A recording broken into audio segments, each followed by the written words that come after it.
बात बा।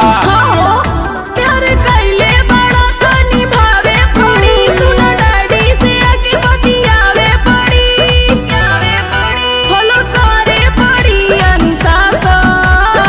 अरे सुन, पटेल जी के आइला से पब्लिक ना परेशान हो जाई प्रशासन।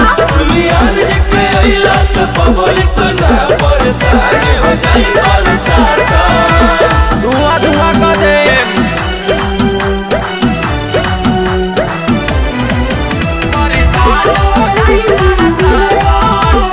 Music by Ajit Shri.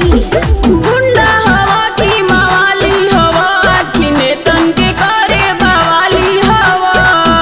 अरे तो कनिया के सरदार हई, अपना जिला के हई रंगदार हो, गावे गावे बाटे प्रचार हो, बुझलू।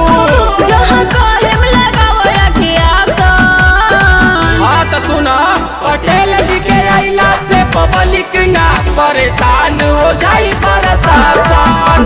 दुनियान जी के आइला से पब्लिक ना परेशान हो जाई प्रशासन।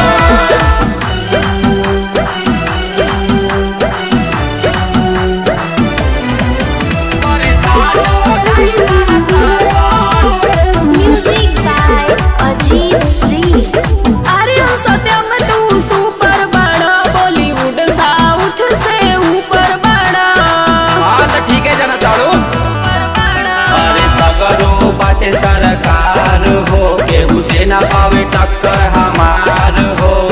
अच्छा नहीं हम पे चलई है प्रशासन। तो पता कलो, पटेल जी के आइला से पब्लिक ना परेशान हो जाई प्रशासन। दुनियान जी के आइला से पब्लिक ना परेशान हो जाई प्रशासन।